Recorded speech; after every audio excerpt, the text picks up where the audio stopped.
Hello students, स्वागत है आपका हमारे चैनल पर।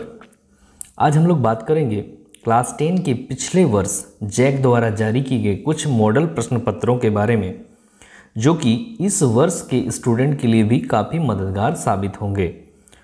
तो इसी क्रम में आज हम लोग देखने वाले हैं सेट 2 के प्रश्नों को, जिसमें हम लोग देखेंगे इसमें कुछ इंस्ट्रक्शन दिए हुए हैं, इनको भी पढ़ लेना ज़रूरी है।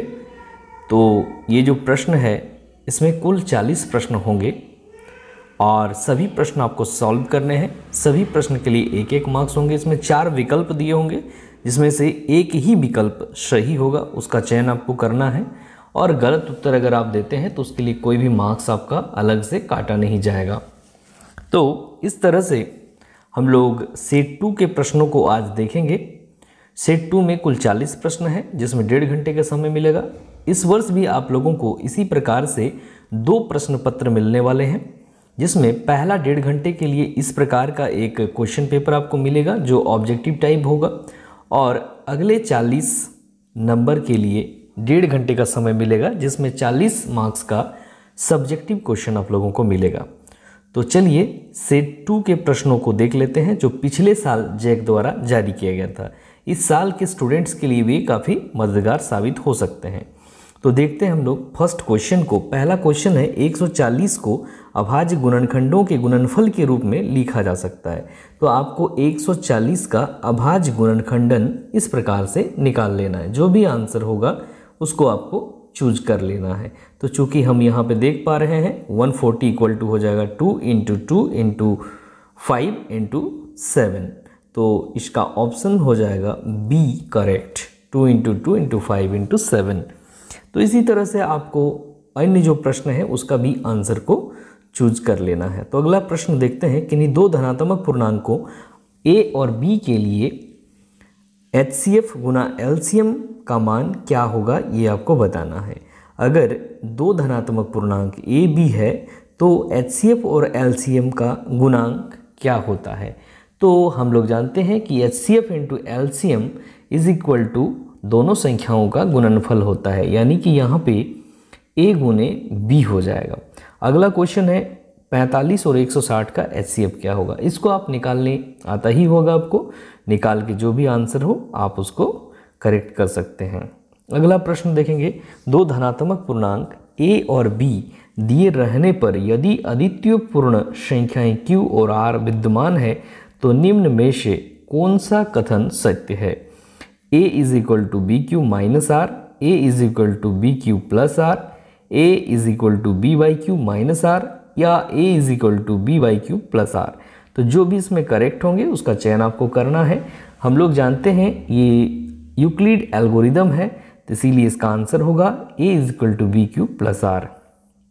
देखेंगे अगला प्रश्न, यदि बहुपद x² - 9x प्लस a के शून्यकों का गुणनफल 8 है तो इसके शून्यक क्या है। तो जो भी शून्यक होगा, आप शून्यक निकालने आपको आता होगा। कोई भी बहुपद का शून्यक इक्वल टू 0 करके निकाल लिया जाता है। तो यहाँ पे आप उस तरह से a का मान फाइंड कर सकते हैं, या शून्यक जो भी है ये बता सकते हैं। तो चलिए देखते हैं अगला प्रश्न क्या है। हम लोग अभी इस वीडियो में सिर्फ क्वेश्चंस को देखेंगे, उसका सॉल्यूशन अगले वीडियो में या फिर आने वाले दिनों में अब प्रकाशित किया जाएगा। तो इसका सॉल्यूशन देखने के लिए आप हमारे चैनल को रेगुलर देखते रहें। देखते हैं अगला प्रश्न, क्वेश्चन नंबर 6।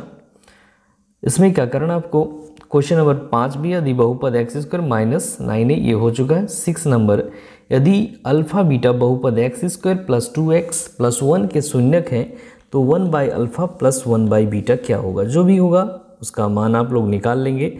उसी प्रकार से क्वेश्चन नंबर 7, 8 भी दिए हुए हैं, 9, 10, 11 देखिए। जो भी क्वेश्चन है आप यहाँ से स्क्रीनशॉट लेके इसको देख सकते हैं।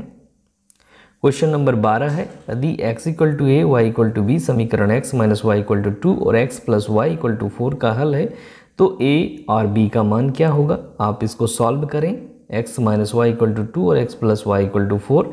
सॉल्व करने से आपको x y का मान मिल जाएगा। जो भी होगा आप इसको फाइंड कर लेंगे। अगला क्वेश्चन है, रैखिक युग्म 5x + 2y = 16 एवं 7x - 4y इक्वल टू 2 के हल क्रमशः क्या क्या है, जो भी हल है आप इसको चूज करके लिखेंगे। इस तरह से और भी बहुत सारे प्रश्न दिए हुए हैं, कुल 40 प्रश्न इसमें होंगे। सभी प्रश्न आपके आने वाली परीक्षा के लिए काफ़ी महत्वपूर्ण साबित हो सकते हैं, इसीलिए इन प्रश्नों को जरूर एक बार सॉल्व कर लें। 15 नंबर क्वेश्चन है, द्विघात समीकरण के समान या पुनरावृत्ति मूल होने के लिए शर्त है। तो आपको बताना है कि जब मूल रिपीट होते हैं और समान होते हैं तो उसका कंडीशन क्या है। तो उसके लिए d इक्वल टू 0 होता है, यहाँ पे बी ऑप्शन करेक्ट हो जाएगा। क्वेश्चन नंबर 16, इसमें आपको d फाइंड करना है, विविक्त कर्व क्या होगा ये फाइंड करना है।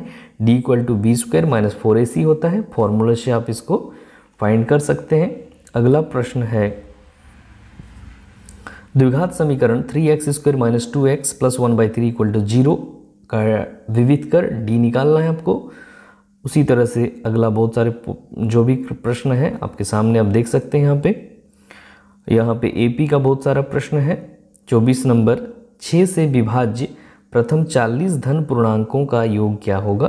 तो 6 से विभाज्य होने वाले धन पूर्णांक जो भी हैं उसको आप लिख लेंगे और उसका फिर जो भी 40 होगा n का मान 40 रख के a का मान आप 6 लीजिएगा। इस तरह से आप इसका योग निकाल सकते हैं। AP से सभी त्रिभुज समरूप होते हैं, डैश समरूप, तो सभी त्रिभुज समरूप होते हैं। किस प्रकार के त्रिभुज समरूप होते हैं, तो समबाहु त्रिभुज जो है समरूप होते हैं।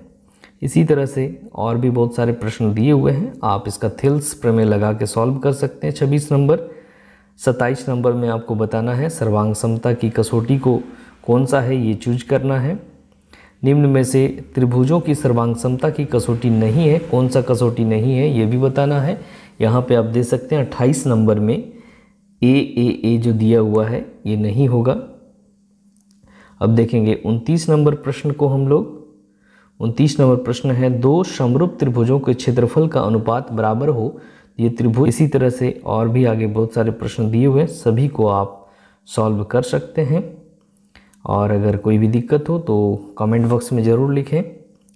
यहाँ पे 36 नंबर प्रश्न देखिए, 120 डिग्री केंद्रीय कोण और 7 सेंटीमीटर त्रिज्या वाले त्रिज्यखंड का क्षेत्रफल r और थीटा का मान दिया हुआ है। त्रिज्यखंड का फॉर्मूला लगा के आप इसका मान निकाल सकते हैं। आगे और भी अर्धवृत्त का बना कोण कितना डिग्री होता है, तो समकोण होता है, 90 डिग्री का होता है। आगे 40 नंबर प्रश्न है, 21 सेंटीमीटर त्रिज्या वाले एक वृत्त के चाप की लंबाई क्या होगी जो केंद्र पर 60 डिग्री का कोण बनाता है। यहाँ पे r और थीटा का मान दिया हुआ है, आपको बताना है कि चाप की लंबाई क्या होगी।